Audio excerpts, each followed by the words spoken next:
어머님, 이 새벽에 저희 집엔 무슨 일이에요? 옳게, 나 당분간 여기에서 살 거야. 내가 그동안 엄마 모셨잖아. 이제는 나도 편하게 살아야지. 저와 시어머니의 관계는 정말 남들이 부러워할 만큼 좋았습니다.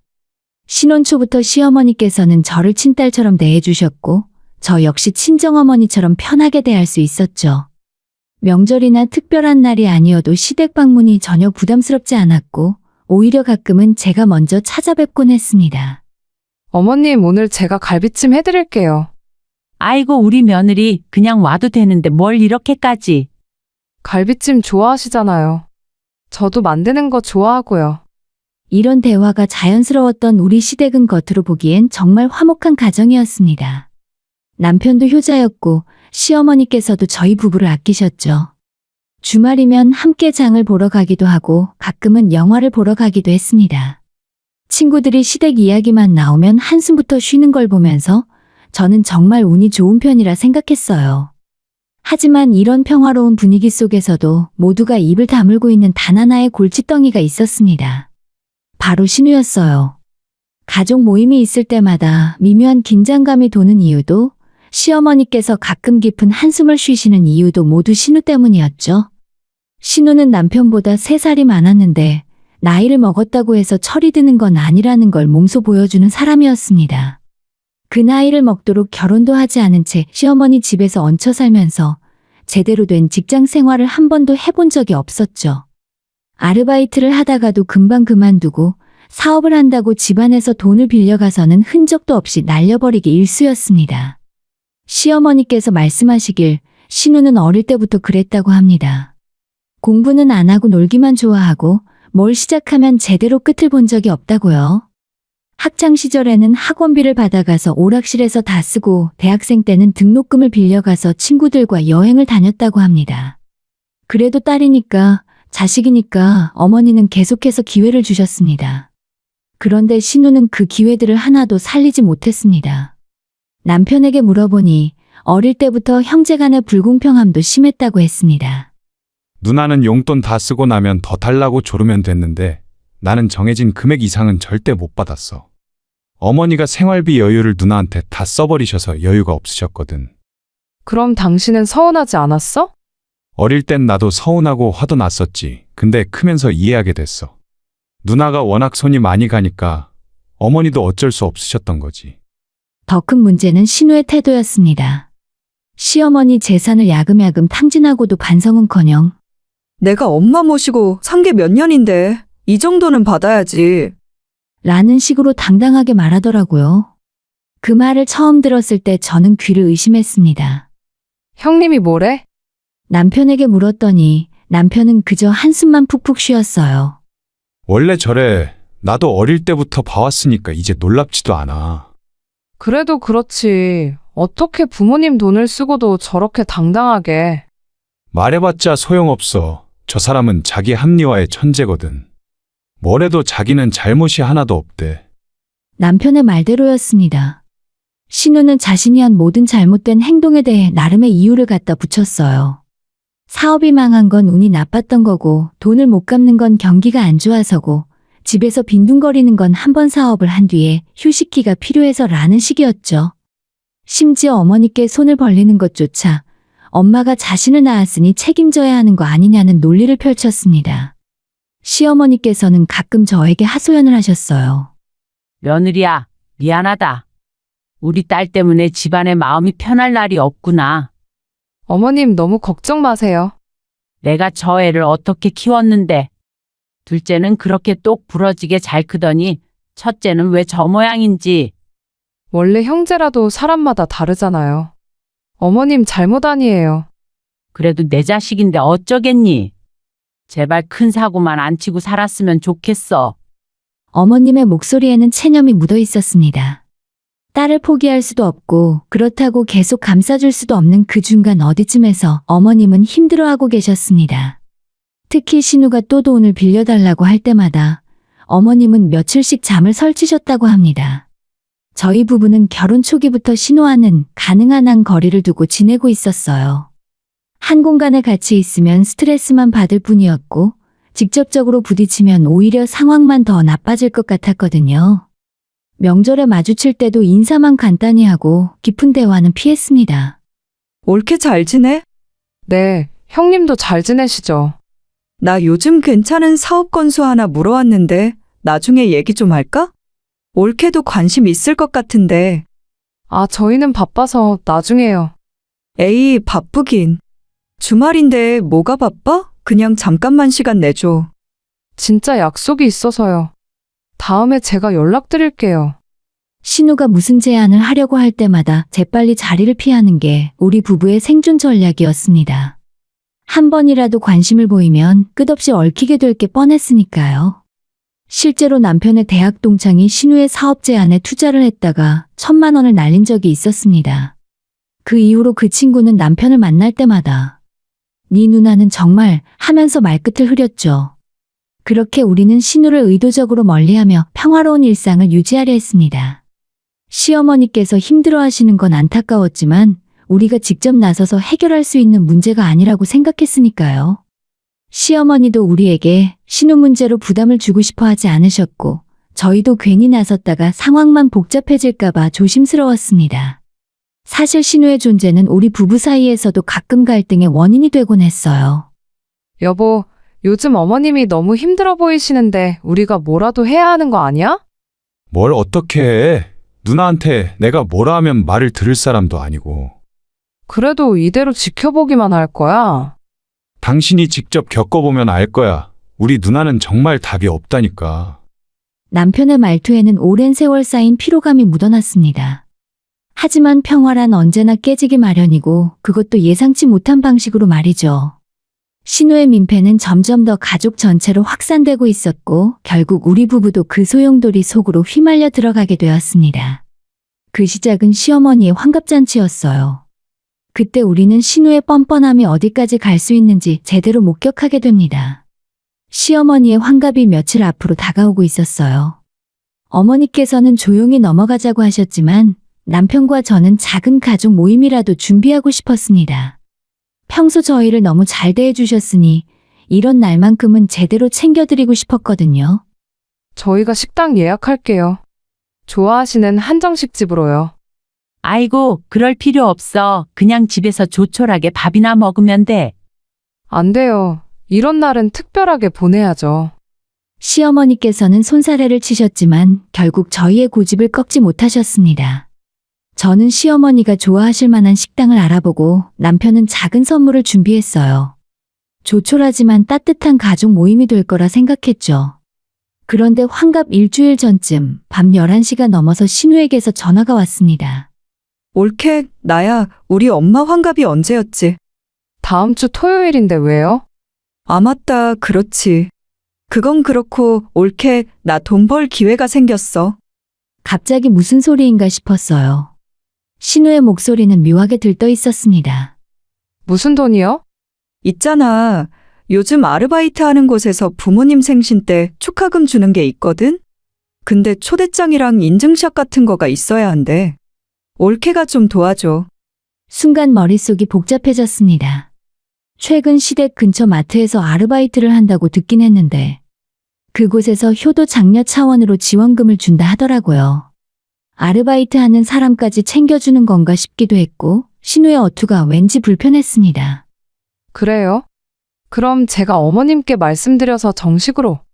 아니, 그냥 형식적인 거니까 우리끼리 조용하게 처리하자.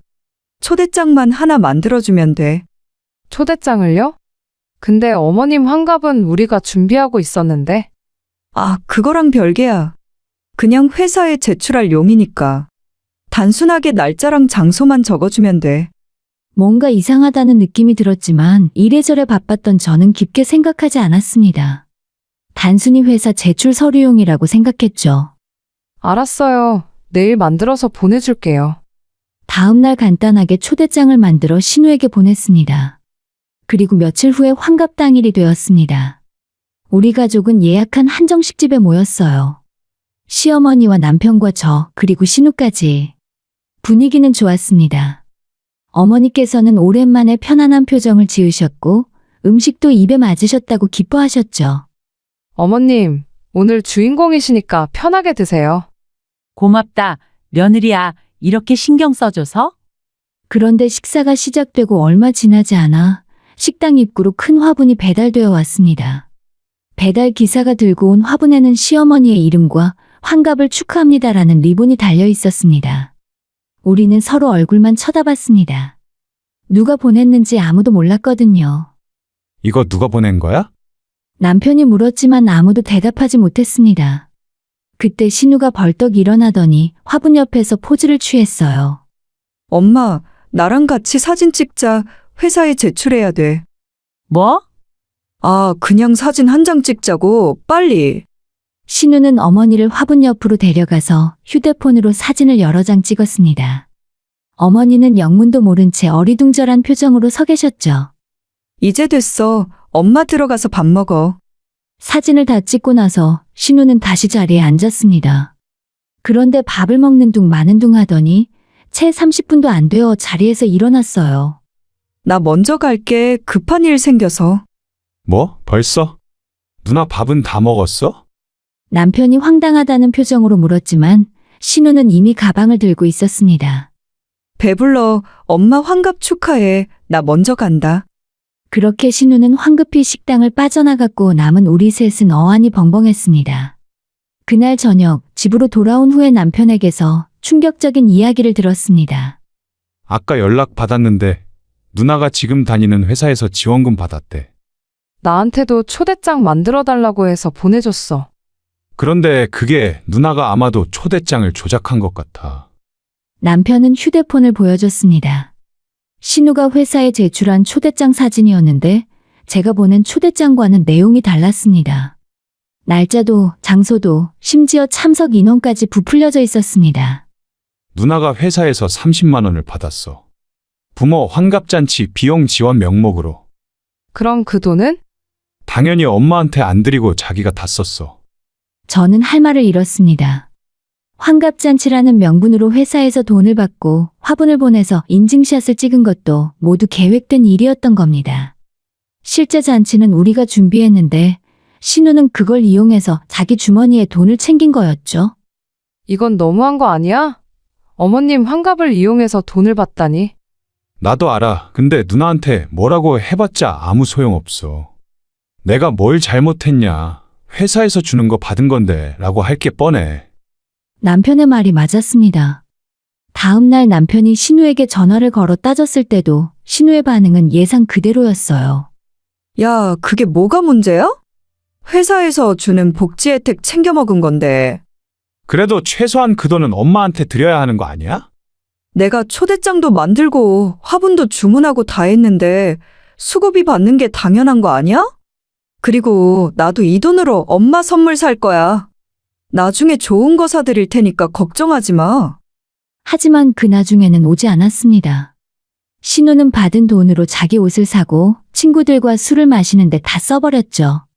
시어머니께서는 나중에 이 사실을 아시고도 별로 놀라지 않으셨습니다. 원래 저런 애니까 난 별로 기대하지도 않아. 어머니의 체념 섞인 목소리를 들으니 더 화가 났습니다. 하지만 저희가 할 수 있는 건 없었어요. 신우는 자기가 한 일에 대해 전혀 잘못되었다고 생각하지 않았고 오히려 우리가 너무 예민하게 구는 거라고 생각하는 것 같았습니다. 올케 너무 심각하게 받아들이지 마. 나도 나름대로 엄마 생각해서 한 거야. 내가 이렇게 알아서 용돈 버니까 엄마한테 돈을 덜 받아가도 되잖아. 신우의 이런 말을 들으니 기가 막혔습니다. 어머니를 생각했다면 그 돈을 어머니께 드렸어야 하는 거 아닌가요? 하지만 신우에게는 그런 당연한 논리가 통하지 않았습니다. 이 사건을 계기로 저는 신우가 정말 뻔뻔함의 끝판왕이라는 걸 실감했어요. 자기 어머니의 환갑마저 돈벌이 수단으로 이용하는 사람, 그것도 전혀 죄책감 없이 당당하게 행동하는 사람을 저는 처음 봤습니다. 남편은 그날 이후로 신우와 연락을 거의 끊다시피 했어요. 이제 누나한테 기대하는 거 없어. 그냥 남남처럼 지내는 게 나아. 하지만 우리의 바람과 달리 이건 시작에 불과했습니다. 신우의 뻔뻔한 행각은 여기서 끝나지 않았고 오히려 점점 더 대담해져 갔어요. 그리고 그 끝은 우리 부부의 집 앞까지 이어지게 됩니다. 환갑잔치 사건 이후로 신우는 한동안 조용하게 지내는 것 같았어요. 아니, 정확히 말하면 연락이 뜸했습니다. 명절에도 얼굴을 보이지 않았고 시어머니께 전화도 잘하지 않았죠. 처음에는 드디어 정신 차렸나 싶었지만 남편은 고개를 저었어요. 아니야. 누나가 조용한 건 뭔가 사고를 치고 있다는 뜻이야. 남편의 예감은 틀리지 않았습니다. 그로부터 2달쯤 지났을 때 시어머니께서 걱정스러운 목소리로 전화를 하셨어요. 우리 딸이 또 사업을 시작했대. 네? 이번에는 무슨 사업이요? 친구랑 같이 카페를 연다나 뭐라나. 자세히는 모르겠는데 꽤 큰 돈이 필요하다고 하더라. 가슴이 철렁했습니다. 신우가 사업을 시작한다는 건 곧 시어머니 통장이 탈탈 털린다는 뜻이었으니까요. 어머님, 이번에는 얼마나 주셨어요? 5천만 원. 네? 5천이요? 그럼 차용증이나 계약서 같은 건 쓰셨어요? 그런 건 가족끼리 무슨 계약서를 써. 그냥 믿는 거지. 한숨이 절로 나왔습니다. 하지만 이미 돈을 들인 상황에서 제가 할 수 있는 말은 아무것도 없었어요. 그로부터 약 석 달 후에 예상했던 일이 벌어졌습니다. 큰돈을 투자한 신우의 카페 사업이 완전히 망한 것이었죠. 정확히는 문을 제대로 열지도 못하고 망했습니다. 개업 준비를 하면서 신우와 친구 사이에 의견 충돌이 생겨서 동업이 깨졌고 이미 쓴 돈은 돌려받을 수 없는 상황이었죠. 우리 딸이 연락이 안 돼. 시어머니의 전화를 받은 건 어느 금요일 늦은 저녁이었습니다. 언제부터요? 며칠 됐어. 전화도 안 받고 카톡도 확인을 안 하고 혹시 무슨 일 생긴 건 아닐까? 저랑 남편이 한번 알아볼게요. 너무 걱정 마세요. 남편이 신우의 친구들에게 연락을 돌린 결과 신우는 멀쩡히 살아 있었습니다. 다만 어머니를 피하고 있었을 뿐이죠. 그것도 그럴 것이 신우는 5천만 원을 날린 것도 모자라 어머니 명의로 개설된 적금 통장까지 해지해서 돈을 몽땅 빼간 것이었습니다. 어머니가 모아두신 적금을? 1,000만 원 정도 있었대. 누나가 도장이랑 통장 비밀번호를 알고 있었나 봐. 그럼 총 6천만 원을 가져간 거네. 더 있어. 어머니 신용카드로 현금 서비스도 받았대. 500만 원. 저는 말문이 막혔습니다. 이건 단순히 뻔뻔한 수준이 아니었어요. 거의 범죄에 가까웠죠. 시어머니께서는 그 사실을 알고도 경찰에 신고하거나 하지 않으셨습니다. 그래도 내 딸인데 신고는 못 하겠어. 어머니는 그저 우시기만 하셨습니다. 평생 모은 돈을 딸에게 빼앗기고도 딸이 걱정되어서 잠을 이루지 못하시는 어머니를 보니 마음이 찢어지는 것 같았어요. 여보, 이건 우리가 가만히 있으면 안 되는 거 아니야? 뭘 어떻게 해. 누나를 찾아내서 돈을 받아낼 수도 없고. 우리는 일단 시어머니를 모시고 은행에 가서 모든 계좌를 정리하고 새로운 통장을 만들었습니다. 이번에는 신우가 절대 알 수 없도록 철저히 비밀로 했죠. 그렇게 한 달이 지났습니다. 신우는 여전히 연락이 없었고 우리는 이제 신우를 포기하기로 했습니다. 어머니께도 이제 딸은 없다고 생각하세요. 라고까지 말씀드렸죠. 그런데 어느 토요일 새벽 2시 느닷없는 초인종 소리에 잠에서 깼습니다. 누구야, 이 시간에. 잠에서 깬 남편이 일어나 인터폰을 확인했고 곧이어 표정이 굳어졌습니다. 우리 누나야. 뭐? 저도 벌떡 일어나 인터폰 화면을 봤습니다. 정말로 신우가 우리 집 앞에 서 있었어요. 큰 캐리어 가방 2개를 끌고서요. 문 좀 열어줘. 나 추워 죽겠어. 인터폰 너머로 신우의 목소리가 들렸고 남편과 저는 서로를 쳐다봤습니다. 어떡하지? 일단 밖에 추우니까 문은 열어줘야 할 것 같은데. 마지못해 현관문을 열자 신우가 캐리어를 끌고 당당하게 들어왔습니다. 야, 엘리베이터 앞에서 한참을 기다리게 하면 어떡해? 빨리 문 열어주지. 누나, 지금 새벽 2시야. 이게 대체 무슨 일이야? 남편이 물었지만 신우는 가방을 현관에 내팽개쳐놓고 거실로 들어가더니 소파에 털썩 앉았습니다. 배고파 죽겠다. 라면 좀 있어? 올케, 나 라면 좀 하나만 끓여줘.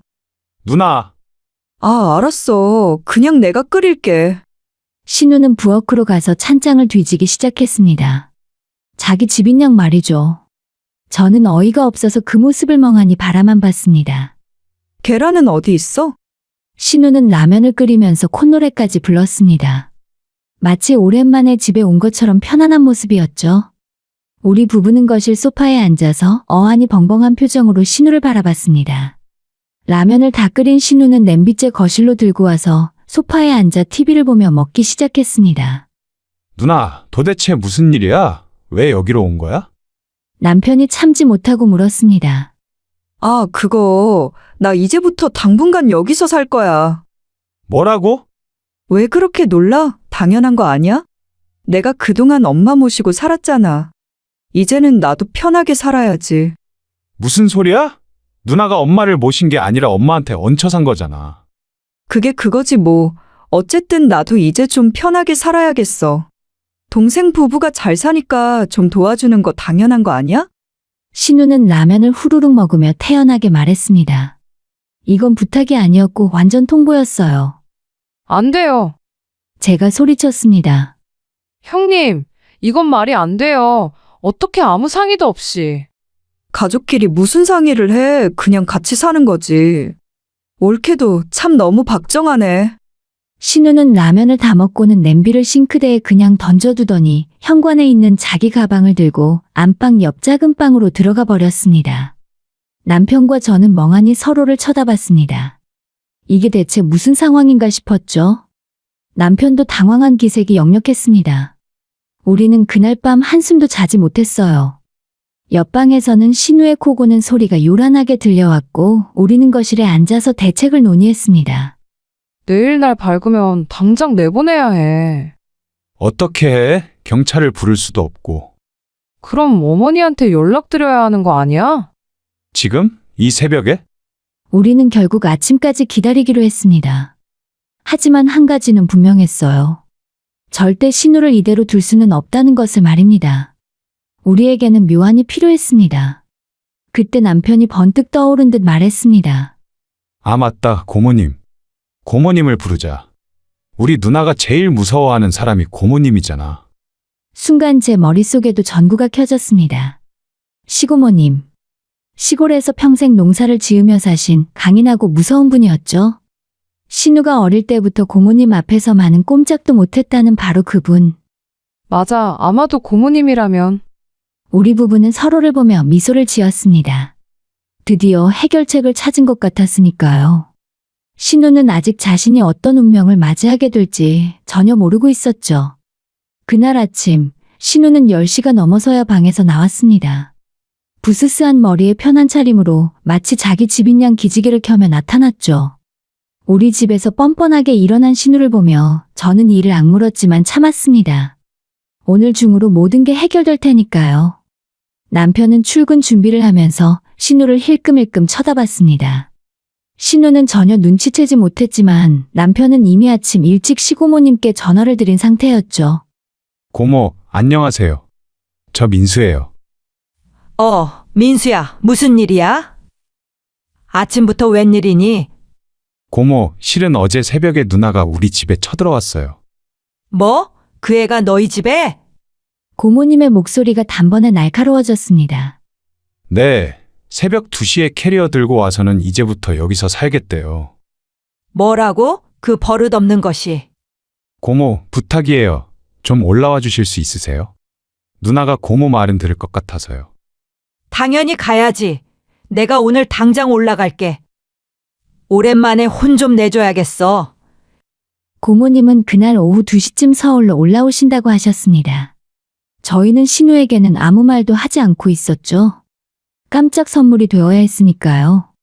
남편이 출근하고 저도 재택근무를 하는 척하며 신우를 관찰했습니다. 신우는 소파에 누워서 TV를 보고 간식을 뒤지고 심지어 낮잠까지 코를 골면서 잤죠.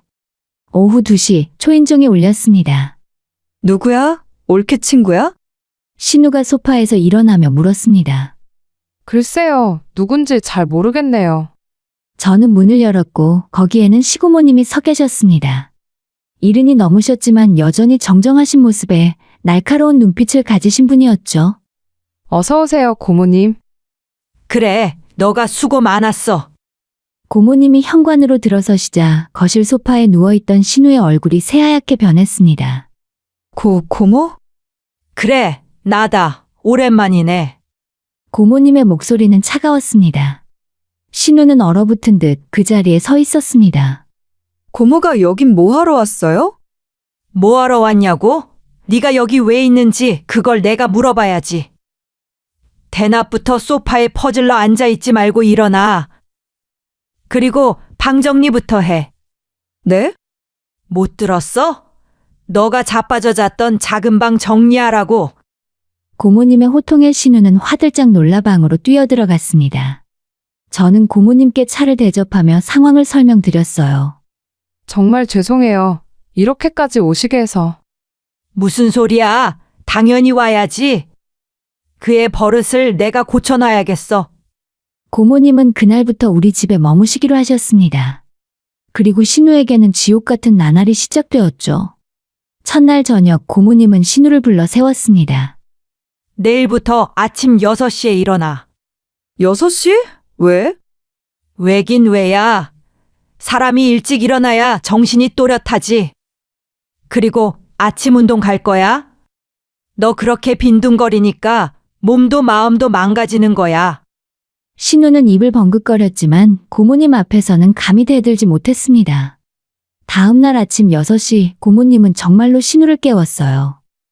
일어나. 벌써 해 떴다. 당장 일어나라니까? 고모님은 이불까지 확 걷어버리셨습니다. 신우는 어쩔 수 없이 일어나서 운동복으로 갈아입고 고모님과 함께 아파트 주변을 걷기 시작했어요. 그리고 저는 거실 창문으로 그 모습을 지켜봤습니다. 신우는 비틀거리며 고모님을 따라가고 있었고 고모님은 마치 군대 교관처럼 똑바로 걸으며 신우를 재촉하고 계셨죠.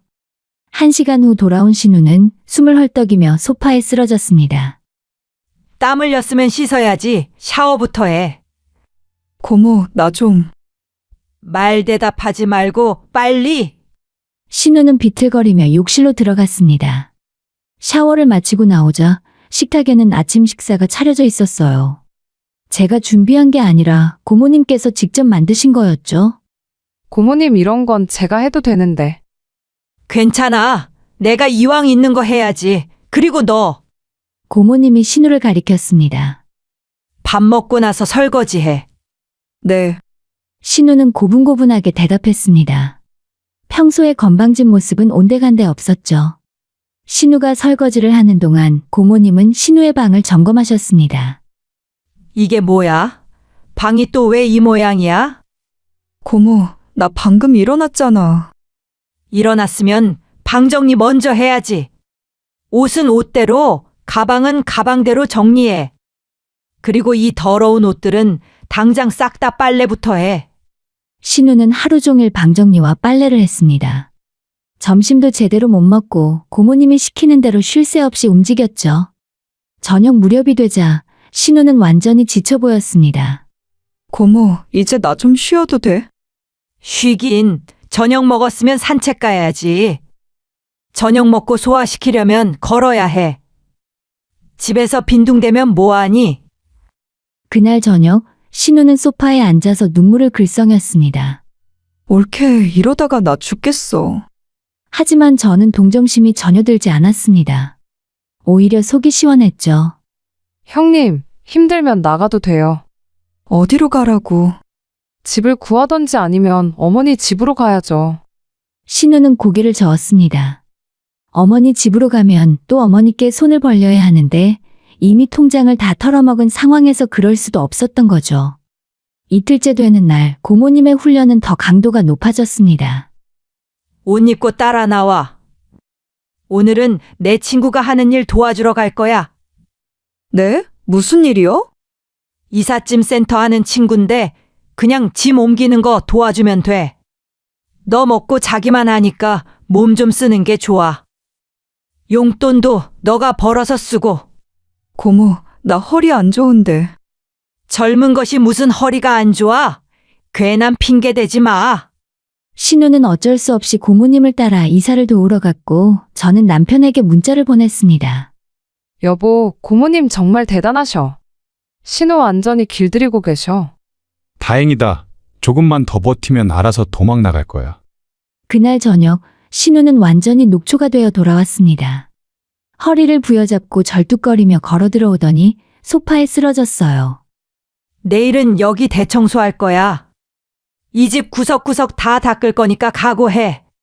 신우의 얼굴이 창백해졌고 저는 고모님께 감사의 인사를 드렸습니다. 고모님 정말 감사합니다. 뭘 당연한 거지? 이번 기회에 저의 버릇 좀 고쳐야 해. 사흘째 되는 날 아침, 신우는 몰래 짐을 쌌습니다. 새벽에 몰래 빠져나가려는 것 같았죠. 하지만 고모님은 이미 알고 계셨습니다. 너 이 시간에 어디 가려고? 고모님이 신우의 방문 앞에 서 계셨습니다. 고모, 나 엄마 집에 가려고. 엄마가 보고 싶어서. 거짓말. 네가 언제 엄마가 보고 싶었어? 그냥 편하게 놀고 먹고 싶은 거지. 신우는 아무 말도 못했습니다. 가고 싶으면 가. 하지만 네 엄마한테는 내가 미리 전화해 놓을 거야. 결국 신우는 해가 뜨기도 전에 캐리어를 끌고 우리 집을 나갔습니다. 겨우 사흘 만의 도망이었죠. 저희 부부는 속으로 환호성을 질렀습니다. 하지만 고모님은 웃으며 말씀하셨어요. 걱정 마. 저 애 금방 다시 볼 거야. 이번엔 내가 제대로 교육시킬 거니까. 고모님의 말씀대로 이건 끝이 아니었습니다. 오히려 진짜 시작이었죠. 신우가 우리 집을 빠져나간 지 불과 2시간 만에 시어머니께 전화가 왔습니다. 우리 딸이 집에 왔는데 고모가 올라왔나 보네. 전화기 너머로 신우의 다급한 목소리가 들렸습니다. 엄마, 고모 좀 시골로 돌려보내, 제발. 시어머니께서는 한숨을 쉬시며 말씀하셨습니다. 고모님이 거기 계시니? 바꿔줄래? 저는 고모님께 전화를 드렸습니다.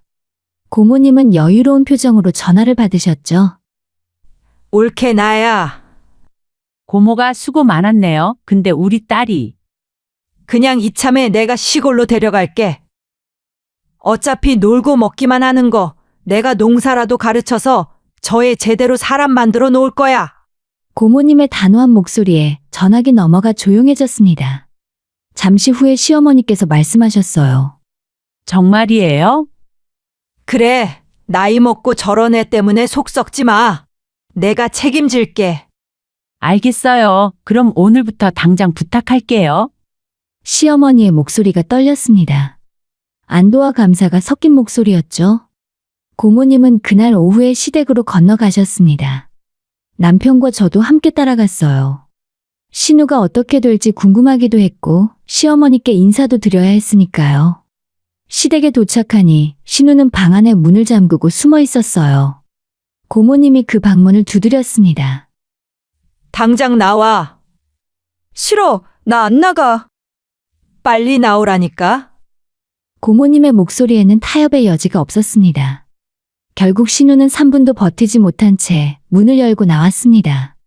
그 사이 눈이 퉁퉁 부어 있었어요. 너 이제 나랑 시골 가서 살 거야. 짐 싸서 빨리 나와. 시골이라고? 싫어. 네가 싫다고 안 하는 게 아니야. 엄마한테도 허락받았어. 신우가 시어머니를 쳐다봤습니다. 하지만 어머니는 고개를 돌리셨어요. 엄마, 미안해. 엄마는 이제 너를 어떻게 해야 할지 모르겠구나. 고모가 너를 제대로 된 사람으로 만들어 주실 거야. 시어머니의 목소리는 단호했습니다. 오랜 고민 끝에 내린 결정이라는 게 느껴졌죠. 신우는 거실 바닥에 주저앉아 울기 시작했습니다. 하지만 고모님은 단호했습니다. 평생 그렇게 울면서 살 거야? 아니면 일하면서 사람답게 살 거야? 일하면서. 그럼 빨리 짐 싸. 내일 아침 일찍 출발할 거니까. 다음 날 고모님은 정말로 신우를 데리고 시골로 내려가셨습니다. 신우는 눈물을 흘리며 차에 올랐지만 고모님 앞에서는 감히 단 한 번도 저항하지 못했어요. 잘 다녀와라. 시어머니께서 차를 배웅하시며 말씀하셨습니다. 어머니의 눈가도 촉촉했어요. 차가 떠난 후에 시어머니는 한참을 그 자리에 서 계셨고 저는 어머니의 손을 잡았습니다. 어머님 결심 잘하신 거예요. 그래, 제발 그랬으면 좋겠구나. 시골로 내려간 신우에 대한 소식은 고모님께서 가끔 전화로 알려주셨습니다. 처음엔 계속 짜증내고 투덜거렸어. 근데 일주일 지나니까 좀 잠잠해지더라고. 형님한테 일을 시키세요? 당연하지. 아침 6시에 일어나서 소밥 주고, 해 뜨면 밭일 거들고 집안일 돕고, 저녁에는 우리 동네 슈퍼에서 아르바이트도 시작했어. 정말요? 그래, 처음엔 도망가려고 했는데 내가 딱 잡아놨지. 여긴 돈 쓸 일 없으니까 월급 받으면 전부 엄마 통장으로 넣으라고 했어. 형님이 그렇게 해요? 안 하면 밥을 안 줘. 간단한 일이지. 고모님의 교육 방식은 확실했습니다. 일하지 않으면 먹지도 못하고 규칙을 어기면 바로 제재가 따랐죠. 한 달이 지나자 신우에게서 처음으로 문자가 왔습니다. 올케, 나 요즘 농사일 배우고 있어. 힘들긴 한데 이제 보니 뭔가 보람이 있는 것 같기도 하고. 저는 남편에게 그 문자를 보여줬습니다. 여보, 이거 봐. 형님이 뭔가 변하는 것 같아. 진짜 변했으면 좋겠네. 2달째 고모님께서 전화를 주셨습니다.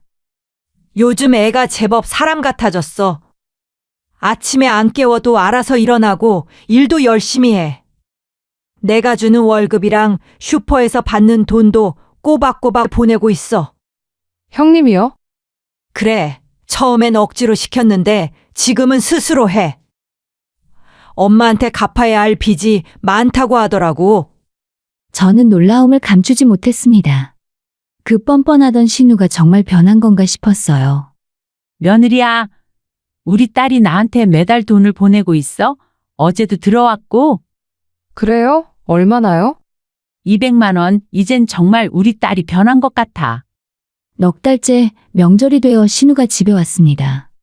하지만 예전과는 완전히 달랐습니다. 깔끔하게 단정한 옷차림에 표정도 밝았습니다. 엄마, 잘 지냈어요? 그래, 너 많이 달라졌구나. 고모 덕분이지 뭐, 고모가 사람 만들어주셨어요. 신우는 우리에게도 정중하게 인사했습니다. 올케, 그동안 정말 미안했어. 내가 너무 철없이 굴었던 것 같아. 이제는 달라질게. 그날 저녁 신우는 직접 설거지를 하고 시어머니를 도와 음식도 준비했습니다.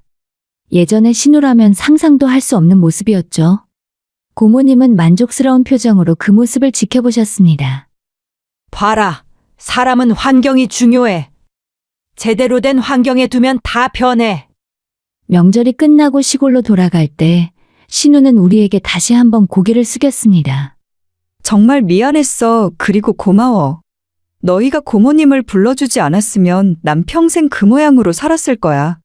저는 처음으로 신우에게 진심 어린 미소를 지을 수 있었습니다. 형님 잘 지내요. 그래, 너희도. 차가 떠나는 걸 보며 시어머니께서 말씀하셨습니다. 정말 꿈만 같네. 어머님 이제 마음 편히 쉬세요. 그래, 고맙다 며느리야. 너희들 덕분이야. 우리 집은 다시 평화를 되찾았습니다. 신우는 시골에서 새로운 삶을 살고 있었고 시어머니는 걱정 없이 편안한 노년을 보내실 수 있게 되었어요. 그리고 무엇보다 시고모님의 활약 덕분에 불가능해 보였던 변화가 일어났습니다. 그리고 1년의 시간이 지났고 신우는 여전히 시골에서 고모님과 함께 살고 있었어요. 그리고 놀랍게도 그 변화는 일시적인 게 아니었습니다. 우리 딸이 이번 달에도 돈 보냈어. 250만 원이나 보냈더라. 시어머니께서는 이제 신우 이야기를 하실 때마다 밝은 표정을 지으셨습니다. 예전처럼 한숨 쉬시는 일이 없어졌죠. 정말 다행이에요. 저는 진심으로 기뻤습니다. 처음엔 신우를 집에서 내쫓고 싶은 마음뿐이었지만 이렇게 변화된 모습을 보니 뿌듯하기까지 했어요. 어느 주말 신우가 서울에 일이 있어서 잠깐 들렀습니다. 예전처럼 빈손이 아니라 시골에서 직접 키운 채소를 한 박스 가득 들고 찾아왔어요. 엄마, 이거 전부 제가 키운 거니까 드셔보세요. 어머나, 정말 고맙다. 올케도 가져가. 시골집 텃밭에서 키운 건데 정말 맛있어. 신우는 예전의 건방진 모습은 온데간데 없었습니다. 겸손하고 따뜻한 사람이 되어 있었죠. 형님, 요즘은 어때요? 제가 물었습니다. 좋아. 아침에 일어나서 일하고 사람들이랑 얘기하고 저녁에 집에 돌아와서 쉬는 게 이렇게 평화로운 줄 몰랐어. 힘들긴 한데 그게 또 보람 있어. 내가 일한 만큼 돈을 벌고 그 돈으로 엄마한테 갚고 그래서 뿌듯해. 신우의 눈빛은 맑았습니다. 예전에 흐릿하고 불안정했던 눈빛이 아니라 자신의 삶에 확신이 있는 사람의 눈빛이었습니다. 그리고 다시 몇 달이 지난 어느 날 신우에게서 전화가 걸려왔어요.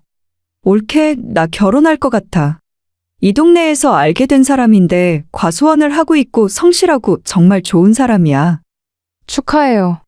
고마워. 그동안 내가 정말 미안했어. 이제는 제대로 살게. 신우의 목소리는 행복으로 가득했습니다. 결혼식 날 신우는 정말 아름다웠어요. 웨딩드레스를 입은 모습도 예뻤지만 무엇보다 그 얼굴에 담긴 평화로운 미소가 아름다웠습니다. 고모님 정말 감사합니다. 신우는 고모님 앞에서 눈물을 흘렸습니다. 고모님이 아니었으면 저는 지금도 엉망으로 살고 있었을 거예요. 이제는 정신 차리고 잘 살아라. 행복하게. 네, 꼭 그렇게 할게요. 결혼식이 끝나고 집으로 돌아오는 길에 남편이 말했습니다. 정말 사람이 변할 수 있구나. 시고모님의 활약으로 신우는 새로운 삶을 시작했고 우리 가족은 진정한 평화를 찾았습니다.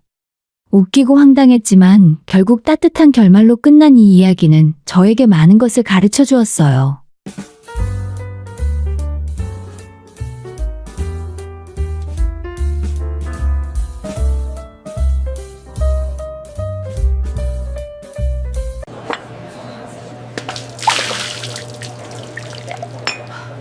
이게 내가 주는 마지막 선물이야.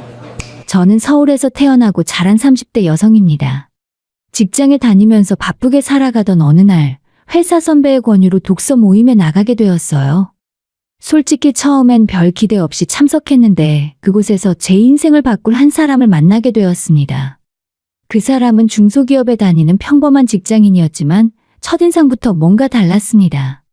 책에 대해 이야기하는 그의 목소리는 차분했고 다른 사람의 의견을 경청하는 태도가 인상적이었습니다. 특히 그날 모임 주제가 사랑과 이별에 관한 소설이었는데 그 사람은 깊이 있는 감상을 나누며 섬세한 감수성을 드러냈습니다. 모임이 끝나고 가벼운 커피 한 잔을 함께 하면서 우리는 자연스럽게 친해졌어요. 요즘 무슨 책 읽으세요?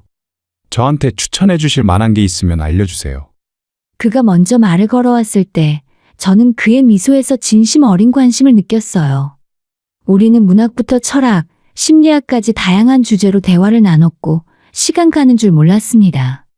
그의 생각은 깊었고 대화하는 방식은 배려심으로 가득했어요. 그날 이후로 우리는 매주 독서 모임에서 만났고 자연스럽게 개인적으로도 자주 연락하게 되었습니다. 그 사람은 제가 만나본 남자들과는 뭔가 달랐어요. 제가 하는 이야기를 진심으로 들어주었고 힘든 일이 있을 때면 언제나 따뜻한 위로를 건넸어요. 회사에서 프로젝트 때문에 스트레스 받는다고 하면 그는 밤늦게까지 전화로 제 하소연을 들어주었습니다. 제가 대기업에 다닌다는 사실에 주눅 들지도 않았고 오히려 제 일에 대해 격려해주며 응원해줬어요. 다른 남자들은 제가 대기업에 다닌다고 하면 은근히 경쟁심을 드러내거나 기가 죽는 모습을 보였는데 그 사람은 달랐습니다. 그저 제 성공을 자신의 일처럼 기뻐해줬어요. 그런 그의 태도에 저는 점점 마음이 열렸습니다. 몇 달이 지나자 우리는 자연스럽게 연인 관계로 발전했어요. 남자친구는 데이트할 때마다 세심한 배려를 보여줬습니다. 비 오는 날이면 회사 앞까지 우산을 들고 마중 나왔고 제가 좋아하는 음식을 기억했다가 깜짝 선물을 주기도 했어요.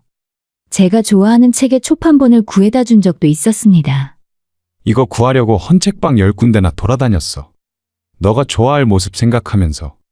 그런 남자친구의 모습에 저는 완전히 빠져들었습니다. 주변 친구들도 우리를 보면서 부러워했어요. 정말 서로를 아끼고 배려하는 커플이라고 말이에요. 연애를 시작하고 6개월쯤 지났을 때 남자친구가 저를 어머니께 소개시켜 주겠다고 했습니다. 조금 긴장되었지만 그의 어머니는 생각보다 훨씬 따뜻하게 저를 맞아주셨어요. 수도권 외곽의 아담한 아파트였는데 집안은 깔끔하고 정돈되어 있었습니다. 우리 아들이 항상 여자친구 이야기만 하더라고요. 이렇게 좋은 분을 만나서 정말 다행이에요. 시어머니는 제 손을 꼭 잡으시며 딸처럼 대해주셨습니다. 집안 분위기도 화목했고 무엇보다 남자친구를 이렇게 키워낸 부모님의 인품이 느껴졌어요. 직접 만드신 음식을 대접해 주시면서 이런저런 이야기를 나눴는데 정말 편안하고 따뜻한 시간이었습니다. 저는 이 집안과 인연을 맺게 된다면 행복할 것 같다는 확신이 들었어요. 아가씨가 너무 예쁘고 착하네. 우리 아들 정말 여자 잘 만났어. 시어머니의 그 말에 남자친구는 수줍게 웃으며 제 손을 잡았습니다. 지금 와서 생각해도 그 순간이 정말 행복했어요. 그렇게 2년이라는 시간이 흘렀고 우리는 서로를 더 깊이 알아가며 사랑을 키워갔어요. 함께 여행도 다니고 주말마다 데이트를 즐겼습니다. 남자친구의 취미인 등산을 함께 하기도 했고 제가 좋아하는 전시회에도 같이 갔어요. 사실 무엇을 하든 함께라면 즐거웠습니다. 그러던 어느 날 남자친구가 프로포즈를 했습니다. 조용하고 고급스러운 레스토랑이었고 촛불이 켜진 테이블에 장미꽃이 놓여 있었어요. 남자친구는 떨리는 목소리로 제게 말했습니다. 당신과 평생을 함께하고 싶어. 나와 결혼해 줄래? 저는 단 한 번의 고민도 없이 고개를 끄덕였습니다. 그토록 바라던 순간이었으니까요. 남자친구가 준비한 반지를 끼워주면서 우리는 서로를 꼭 껴안았습니다. 저는 그 순간이 제 인생에서 가장 행복한 순간이라고 생각했어요. 부모님께 인사를 드렸을 때도 모두 축복해 주셨고 그 이후로 결혼 준비는 순조롭게 진행되었습니다. 저희 어머니는 벌써부터 예식장과 신혼집 이야기를 하셨고 아버지는 필요한 것이 있으면 언제든 이야기하라고 하셨죠. 저는 원래 사람을 볼 때 외적인 조건보다는 그 사람의 성품을 중요하게 생각하는 편이었어요. 남자친구가 대기업에 다니지 않는다는 점, 집안이 부유하지 않은 것은 전혀 문제가 되지 않았습니다. 오히려 겸손하고 성실한 그의 태도가 더 마음에 들었어요. 부모님도 같은 생각이셨습니다. 우리 딸이 좋은 사람 만났네. 정말 괜찮은 청년이야. 성실하고 예의도 바르고. 아버지도 남자친구를 좋아하셨고 어머니는 벌써부터 손주 이야기를 하시며 즐거워하셨습니다. 여기까진 모든 게 완벽해 보였어요. 제 인생에서 가장 행복한 시기였습니다. 친구들도 축하해 주었고 회사 동료들도 저희 커플을 보면서 부러워했어요. 드디어 상견례 날이 정해졌어요. 양가 부모님이 처음으로 만나는 중요한 자리였습니다. 저는 설레는 마음으로 그날을 준비했고 남자친구도 긴장한 모습으로 멋지게 차려입고 나타났어요. 강남에 있는 유명한 한정식집을 예약했고 분위기도 참 좋았습니다. 하지만 저는 그날 상견례 자리에서 일어날 일을, 그리고 그 이후 제 인생이 완전히 뒤바뀔 거라는 사실을 전혀 예상하지 못했어요. 완벽해 보이던 사랑 뒤에 숨겨진 무서운 진실을 그날 저는 처음으로 마주하게 되었으니까요. 2년간 쌓아온 믿음과 사랑이 한순간에 무너지는 충격적인 사건이 기다리고 있었던 것입니다. 상견례 당일 저희 가족은 일찍부터 준비를 시작했습니다. 어머니는 아침부터 긴장하신 모습이었고 아버지는 평소보다 더 신경 써서 옷을 골라 입으셨어요. 그리고 우리 집안의 어른이신 할머니도 함께 가시기로 하셨습니다.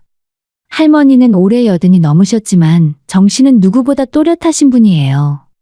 젊은 시절 시장에서 장사를 하시면서 수많은 사람을 만나셨고 그 과정에서 특별한 능력이 있다고 하셨습니다.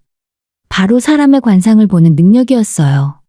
사람 얼굴에는 그 사람의 마음이 다 드러나는 법이야. 오래 보다 보면 보이는 게 있단다. 할머니는 평소에도 가족들이 새로운 사람을 소개하면 한 번씩 관상을 봐주시곤 했습니다. 처음엔 장난삼아 시작했지만 신기하게도 할머니의 판단이 틀린 적이 거의 없었어요. 과거에 사촌 오빠가 사업 파트너를 데려왔을 때도 할머니는 단번에 저 사람 눈빛이 곧지 못하다며 경고하셨던 적이 있었는데 결국 그 사람은 사업 자금을 들고 도망가는 사기꾼이었습니다. 또 이모가 소개받은 남자를 데려왔을 때도 저 사람은 술 때문에 고생할 상이라고 하셨는데 정말로 그 남자는 알코올 중독자였어요. 그래서 저희 가족은 할머니의 직감을 상당히 신뢰하는 편이었습니다. 하지만 저는 남자친구에 대해서는 전혀 걱정하지 않았어요. 2년 동안 그를 지켜봤고 그의 성품을 믿었으니까요. 할머니, 우리 오빠 정말 좋은 사람이에요. 할머니도 이번에 만나보시면 분명 마음에 드실 거예요. 그래, 우리 손녀가 좋다는 사람이니 분명 괜찮은 사람이겠지. 할미가 직접 확인해 봐야겠구나. 할머니는 부드럽게 웃으시며 제 손을 토닥여 주셨습니다. 상견례 장소인 한정식집에 도착했을 때 남자친구와 그의 어머니는 이미 와 계셨어요. 남자친구는 깔끔한 정장 차림으로 긴장한 표정을 짓고 있었고 어머니는 환한 미소로 우리를 맞이했습니다.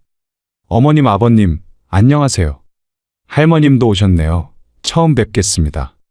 남자친구가 저희 부모님과 할머님께 깍듯하게 인사를 드렸어요. 부모님도 밝은 표정으로 인사를 받으셨죠. 분위기는 정말 화기애애했고 모든 게 순조롭게 흘러가는 것처럼 보였습니다. 하지만 할머니가 남자친구를 보는 순간 분위기가 묘하게 변했습니다. 할머니의 표정이 굳어지더니 제 남자친구를 물끄러미 바라보기 시작하신 거예요. 마치 무언가를 꿰뚫어 보듯이 말이죠. 그때 저는 가슴이 철렁했습니다. 할머니, 괜찮으세요? 제가 조심스럽게 물었지만 할머니는 대답 없이 계속 남자친구를 응시하셨습니다. 그러자 남자친구도 할머니의 날카로운 시선을 느꼈는지 불편한 듯 자세를 고쳐 앉았어요. 식사가 시작되고 처음에는 가벼운 대화들이 오갔습니다. 서로의 직장 이야기와 취미생활, 결혼 준비 계획 등 평범한 주제들이었어요. 남자친구의 어머니도 예의 바르게 대화에 참여하셨고 아버지와 어머니도 만족스러운 표정이었습니다. 그런데 식사 중간쯤 할머니가 갑자기 젓가락을 내려놓으시더니 남자친구에게 질문을 하셨습니다. 젊은 친구, 혹시 금전적으로 힘든 점이 있나? 빚이라던가. 순간 테이블에 정적이 흘렀습니다. 너무나 직설적인 질문이었거든요. 남자친구는 당황한 표정으로 대답했습니다. 아, 아닙니다. 학자금 대출은 다 갚았고요. 그 외 다른 빚은 없습니다. 그래?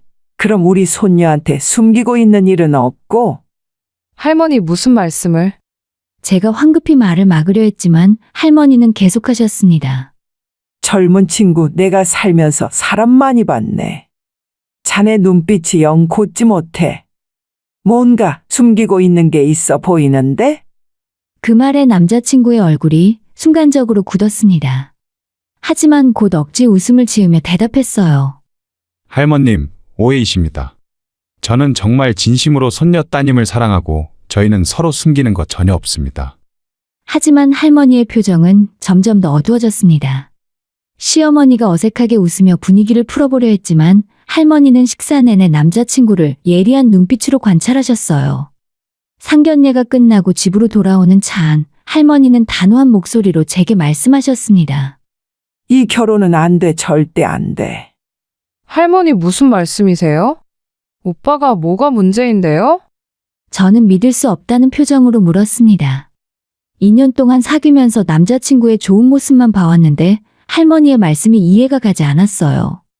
저놈은 사람 잡아먹는 관상이야. 내가 살면서 저런 사람 딱 3번 봤는데 다 남한테 큰 해를 끼친 인간들이었어. 특히 눈빛이 그래.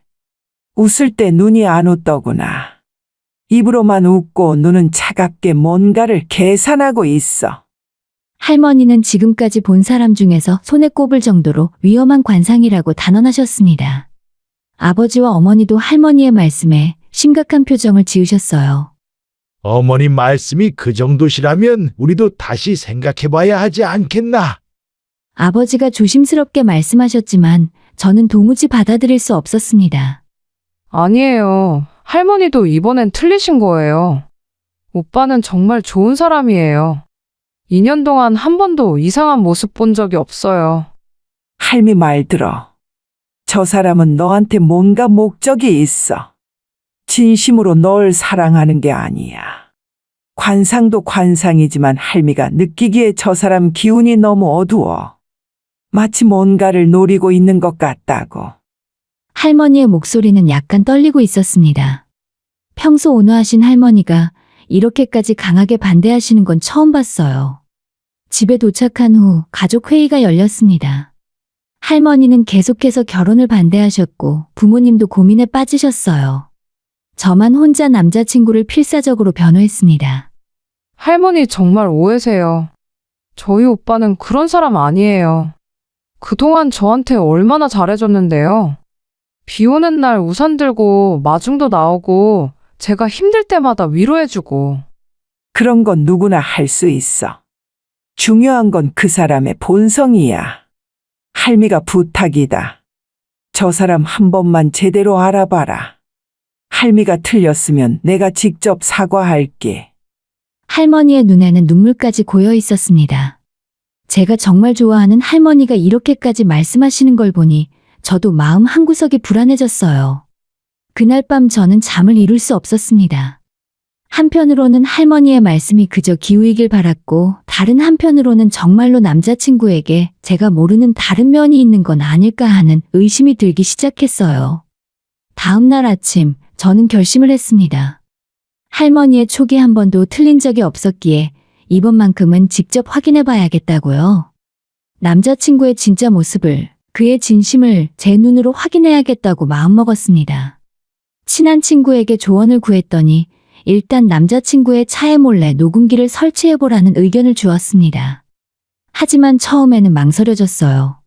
사랑하는 사람을 의심한다는 게 너무 괴로웠거든요. 하지만 할머니의 그 단호한 표정, 떨리는 목소리가 계속 머릿속을 맴돌았습니다. 좋아, 한 번만 해보자. 할머니가 틀리셨다는 걸 증명하는 거야. 저는 소형 녹음기를 구입했습니다. 그리고 남자친구가 화장실에 간 사이 그의 차 안좌석 밑에 녹음기를 조심스럽게 설치했어요. 손이 떨렸지만 진실을 알아야 한다는 생각에 용기를 냈습니다. 이게 다 기우였으면 좋겠어. 할머니가 이번만큼은 틀리셨으면 좋겠어. 저는 간절히 기도했습니다. 하지만 며칠 후에 그 녹음기를 회수했을 때 제 인생은 완전히 뒤바뀌게 됩니다. 할머니의 직감이 얼마나 정확했는지, 그리고 제가 얼마나 큰 위험에 처해 있었는지를 깨닫게 되는 충격적인 순간이었죠. 남자친구의 차에 녹음기를 설치한 지 사흘이 지났습니다. 그 사흘 동안 저는 마음이 편하지 않았어요. 밤마다 뒤척이며 내가 너무 지나친 건 아닐까 하는 생각과 할머니의 걱정이 맞는 건 아닐까 하는 불안감 사이에서 갈등했습니다. 그 사이 남자친구는 평소처럼 다정했습니다. 매일 문자를 보내왔고 주말에 데이트 약속도 잡았어요. 그런 글을 보면서 저는 더욱 혼란스러웠습니다. 이렇게 좋은 사람이 정말 문제가 있을까 하는 의구심이 들었거든요. 드디어 녹음기를 회수할 날이 되었습니다. 남자친구와 데이트를 하다가 잠깐 저만 혼자 차에 남겨진 사이 좌석 밑에 숨겨둔 녹음기를 꺼냈고, 그때 제 손은 심하게 떨리고 있었습니다. 제발 아무것도 없길. 할머니가 이번엔 틀리셨길. 집으로 돌아와 방문을 잠그고 녹음기를 재생했습니다. 처음에는 라디오 소리, 혼잣말과 전화통화 소리 등 평범한 내용들이었어요. 저는 안도의 한숨을 쉬며 역시 아무것도 아니었구나 생각했습니다. 그런데 녹음 파일을 한참 듣고 있던 중 제 심장을 얼어붙게 만드는 대화가 들려왔습니다. 엄마, 나야. 남자친구의 목소리였습니다. 시어머니와 통화하는 것 같았어요. 그 집 할머니가 좀 이상하더라. 그때도 나를 보더니 뭔가 수상하다는 눈빛으로 쳐다봐서 순간 좀 당황했어. 괜찮아, 아들. 어차피 다 늙은 노인네 말이 뭐가 중요해. 너는 그 집안 재산만 생각하면 그만이야. 어머님의 목소리에는 묘한 비웃음이 섞여 있었습니다. 저는 귀를 의심했어요. 재산이라니 무슨 말을 하는 거지? 근데 엄마가 조사한 거 맞지? 저 집안에 진짜 돈이 많아? 그럼 내가 흥신소 통해서 전부 확인했어. 걔네 아버지가 중소기업 사장이래. 강남에 빌딩도 있고 걔가 외동딸이라 나중에 다 상속받을 거야. 우리 아들이 진짜 대박 터진 거지? 저는 숨이 턱 막혔습니다. 흥신소에 저희 집안을 조사했다는 말인가요? 엄마, 나도 나름대로 고생 많이 한 거야. 팔자에도 없는 책 읽는 척하고 내 취향도 아닌 여자 좋아하는 척하는 게 쉬운 줄 알아? 남자친구의 목소리가 싸늘하게 변했습니다. 제가 알던 그 따뜻한 목소리가 아니었어요. 마치 다른 사람의 목소리 같았습니다. 그래도 참아야지. 결혼만 하면 끝이잖아. 일단 결혼해서 애라도 하나 낳으면 그때부터는 우리 세상이야. 그 집안 영감 죽으면 너가 그 회사까지 다 물려받으면 돼. 녹음 파일을 듣는 제 눈에서 눈물이 흘러내렸습니다. 손이 너무 떨려서 녹음기를 잡을 수조차 없었어요. 도저히 숨을 쉴 수가 없었습니다. 근데 엄마, 걔네 아버지가 딱 봐도 건강하잖아. 언제 죽을지 모르는데 어떡해? 그러니까 일단 결혼을 빨리 해야지. 결혼만 하고 나면 방법이 다 있어. 스트레스 많이 받게 하거나 건강 안 좋아지게 만들 수도 있고, 세상의 방법이 어디 한두 가지야? 시어머니의 말에 저는 온몸에 소름이 돋았습니다. 이게 정말 현실인가요? 제가 2년 동안 사랑했던 사람이 실제로는 이런 계획을 세우고 있었다는 게 믿어지지 않았어요. 그나저나 상견례 때 그 할머니 눈빛이 진짜 무서웠어. 마치 내 속을 다 꿰뚫어 보는 것 같더라고.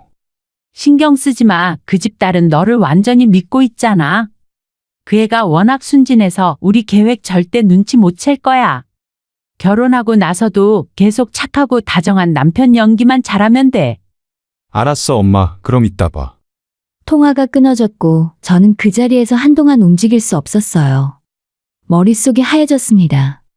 2년이라는 시간이 모두 거짓이었다는 사실이, 그의 따뜻한 말들이 모두 연기였다는 사실이 도저히 믿어지지 않았습니다.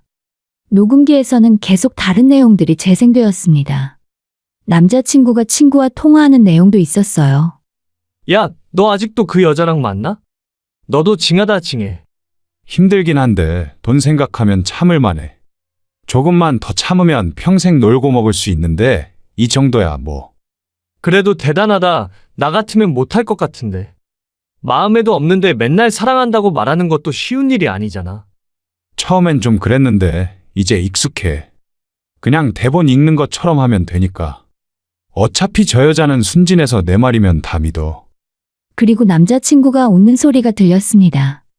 그걸 듣는 제 가슴은 찢어지는 것 같았어요. 저는 녹음기를 끄고 한참을 울었습니다. 그동안의 모든 순간들이 주마등처럼 스쳐 지나갔어요. 비 오는 날 우산을 들고 마중 나왔던 그 모습, 힘들 때 위로해주던 그 목소리, 프로포즈하던 그 순간까지. 모든 게 거짓이었다는 사실이 너무나 고통스러웠습니다. 한참을 울고 나서 저는 할머니께 전화를 드렸습니다. 할머니 말씀이 맞았어요. 그 사람은 정말 나쁜 사람이었어요. 왜 그래? 무슨 일이야? 너 지금 울고 있니? 할머니 죄송해요. 할머니 말씀 안 듣고 우겼던 거 정말 죄송해요. 할머니가 저를 지켜주려고 하셨는데 저는 녹음 내용을 할머니께 들려드렸습니다. 할머니는 말없이 들으시다가 깊은 한숨을 쉬셨어요. 할미가 예상했던 것보다 더 나쁜 놈이구나. 너무 슬퍼하지 마. 지금이라도 알아낸 게 다행이야. 결혼하고 나서 알았으면 어쩔 뻔했어. 할머니 저 어떻게 해야 해요? 이대로 그냥 파혼하면 그 사람들은 아무 벌도 안 받고 끝나잖아요. 제 목소리에는 분노가 섞여 있었습니다. 슬픔을 넘어선 분노였어요. 할미가 방법 하나 알려줄게. 저 사람들이 본색을 드러냈으니 이제 우리가 역으로 이용할 수 있어. 할머니의 목소리가 단단해졌습니다. 어떻게요? 저 사람들이 원하는 게 돈이잖아. 그럼 우리 집안이 쫄딱 망했다고 거짓말을 해봐. 그럼 저 사람들의 진짜 본색이 완전히 드러날 거야. 그때 제대로 응징하는 거지. 할머니의 계획을 듣고 저는 고개를 끄덕였습니다. 슬픔은 이제 분노로 바뀌어 있었어요. 저와 제 가족을 이용하려 했던 그들에게 그들이 얼마나 비열한 인간들인지 똑똑히 보여줘야겠다고 생각했습니다. 좋아요. 그렇게 할게요. 제대로 한번 본색을 드러내게 만들겠어요. 저는 눈물을 닦고 일어났습니다. 이제 더 이상 슬퍼하고만 있을 시간이 없었어요. 남자친구와 그의 어머니에게 제대로 된 교훈을 안겨줄 계획을 세워야 했습니다. 할머니와의 통화를 끝내고 저는 계획을 세우기 시작했어요. 가족들을 모두 모아놓고 녹음 내용을 들려드렸죠. 어머니는 충격을 받아 한동안 말을 잇지 못하셨고 아버지는 분노로 얼굴이 붉어지셨습니다. 저 나쁜 놈들을 당장 찾아가서 아버지 진정하세요. 지금 당장 따지러 가면 저 사람들은 발뺌할 거예요. 증거를 더 확실하게 잡아야 해요. 저는 할머니께 들은 계획을 가족들에게 설명했습니다. 우리 집안이 망했다고 거짓말을 해서 남자친구의 진짜 모습을 완전히 드러내게 만드는 것이었어요. 저놈들이 우리 가족을 이용하려 했으니 우리도 한 수 가르쳐줘야지. 할머니가 단호하게 말씀하셨고 가족들도 동의했습니다. 그렇게 우리의 계획이 시작되었어요. 며칠 후에 저는 남자친구를 만났습니다. 평소처럼 카페에서 만나기로 했는데 아무것도 모르는 남자친구는 여전히 밝은 표정으로 저를 맞이했어요. 오늘 피곤해 보이네. 무슨 일이라도 있어? 그의 다정한 목소리를 들으니 구역질이 날 것 같았습니다. 하지만 저는 참았어요. 계획을 성공시키기 위해서는 연기를 해야 했으니까요. 사실 요즘 집안에 좀 큰일이 생겼어. 큰일? 무슨 일인데? 말해봐. 내가 도와줄게. 남자친구가 걱정스러운 표정을 지었지만 저는 그의 눈빛에서 계산기가 바쁘게 굴러가는 것을 느낄 수 있었어요. 할머니 말씀이 맞았습니다. 웃을 때 눈이 전혀 웃지 않는 사람이었죠. 우리 아버지 회사가 부도 날 것 같아. 거래처에서 사기를 당하셨대. 지금 빚이 어마어마하게 늘어나고 있어. 순간 남자친구의 표정이 미세하게 변했습니다. 놀라움과 당황스러움 그리고 뭔가 계산하는 듯한 표정이 스쳐 지나갔어요. 그게 정말이야? 얼마나 심각한데? 강남에 있던 빌딩도 다 팔아야 할 것 같아. 그래도 부족해. 작년에 무리하게 사업을 늘리지만 않았어도.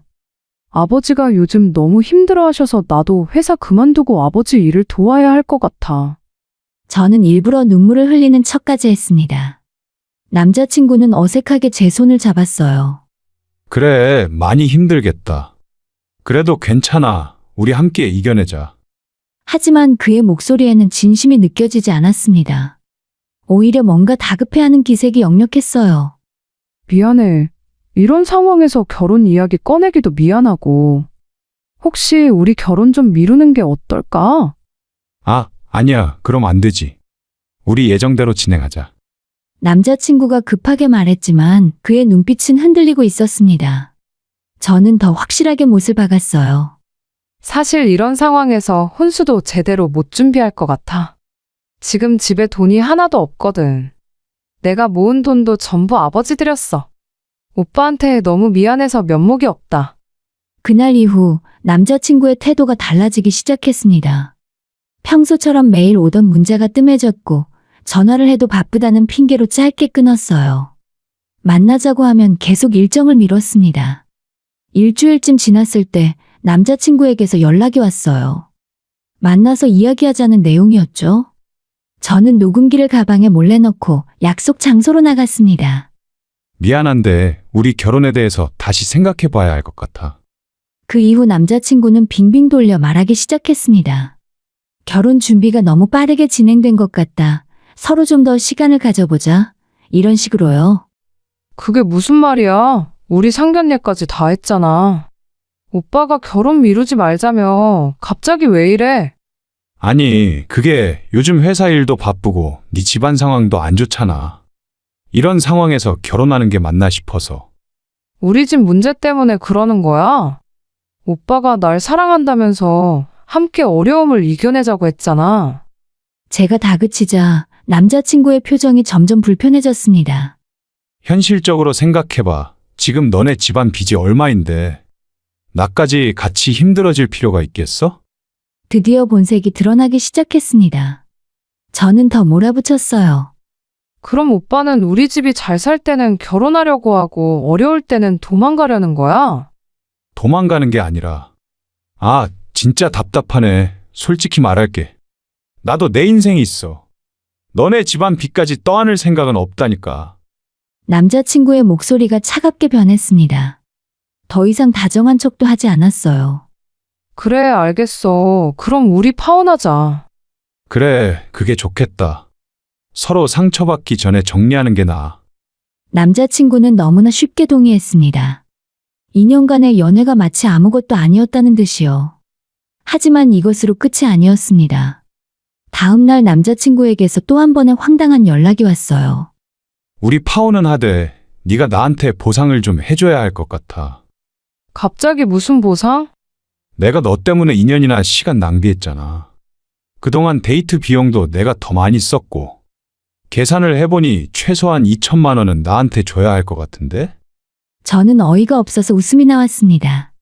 이 사람이 지금 무슨 말을 하는 건지 믿을 수가 없었어요. 정신 차려. 내가 왜 오빠한테 돈을 줘야 하는데?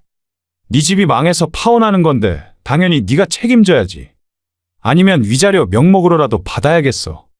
남자친구의 목소리는 점점 더 뻔뻔해졌습니다. 심지어 그는 제가 대출을 받아서라도 돈을 주라고 요구했어요. 그리고 있잖아. 그동안 내가 널 만나느라 다른 여자들 만날 기회를 다 놓쳤잖아. 이것도 어떻게 보면 손해지. 지금 정신이 있는 거야? 그게 말이 돼? 말이 되든 안 되든 난 받을 건 받아야겠어. 망한 집안 딸하고 결혼할 뻔했잖아. 생각만 해도 아찔해. 그 순간 저는 이 사람이 얼마나 비열한지 확실히 알 수 있었습니다. 제 앞에서는 그나마 체면을 차렸는데 전화 통화에서는 완전히 본색을 드러냈어요. 저는 일부러 울먹이는 목소리로 대답했습니다. 알았어. 어떻게든 돈 마련해 볼게. 조금만 시간 줘. 그래, 최대한 빨리 준비해. 아, 그리고 엄마도 정신적 피해를 받아서 위로금 명목으로 1,000만 원 달래. 합쳐서 3,000만 원이야. 전화를 끊고 저는 녹음 파일을 확인했습니다. 남자친구의 비열한 말들이 고스란히 녹음되어 있었어요. 저는 또다시 가족들에게 녹음 파일을 들려주었고 할머니는 고개를 끄덕이시며 말씀하셨어요. 이제 때가 됐구나. 저 나쁜 놈들한테 제대로 본때를 보여줄 시간이야. 저는 고개를 끄덕였습니다. 이제 남자친구와 그의 어머니에게 그들이 저지른 일에 대한 대가를 치르게 할 시간이었어요. 저는 마지막 계획을 실행에 옮기기 시작했습니다. 장소는 사람들이 많은 곳으로 정해야 한다. 저놈들이 함부로 행동하지 못하게. 할머니의 조언에 따라 저는 강남에 있는 커다란 커피숍에서 만나기로 했어요. 안전도 안전이고 사람들의 눈이 많이 있는 곳에서 제대로 망신을 주고 싶었어요. 준비가 다 되자 남자친구에게 연락을 했습니다. 오빠 돈 마련했어. 그리고 어머님께도 드리고 합의서라도 받아야 할 것 같으니까 같이 나오시라고 해줘.